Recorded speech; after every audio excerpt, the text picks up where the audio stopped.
as a registered training organisation, and lots of other registered training organisations, are contacting you guys daily because everything's changing. And that's right. We're contacting you to let you know, to make sure that you are ready for when the reforms come in next year. Now, one of the stories I have heard out and about is that some people are being told, and this is coming from agents telling me that they've been told by some training organisations that after the reforms come in, you won't be able to apply for recognition of prior learning. This is not true.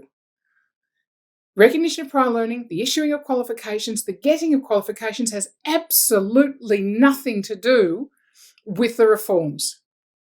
It has everything to do with those of us who are educators, okay, and running and working in registered training organisations. So guys, make sure that, if you believe you or your staff or your, colleagues have experience and are eligible for recognition of prior learning, that you gather the correct evidence, you provide that evidence so that an RTO can actually acknowledge that evidence and give you recognition of prior learning or recognition of current competence, depending on, where you sit on that. But it's important that you gather your evidence for that, because an RTO should not be giving you recognition of prior learning or current competence if you can't provide the evidence. We can't just issue with a qualification because you smile at us and pay us some money. We love that, but we can't just issue a qualification on those grounds.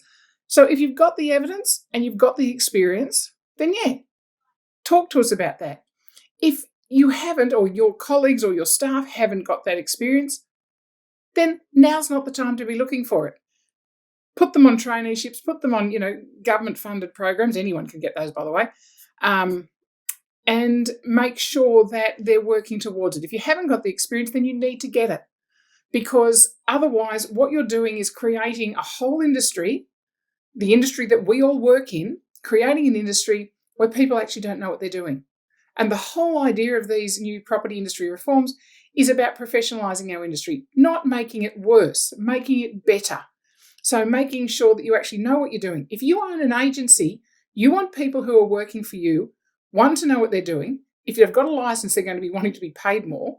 So you want them to know what they're doing, and you don't want them to be a liability, and you don't want claims to be made against your insurance. So at the very beginning of it, you need to make sure that they're getting appropriate training, proper training, and not having just getting qualifications because they paid some money.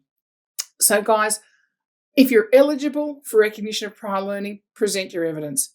That's now, that's after the reforms. That is not changing.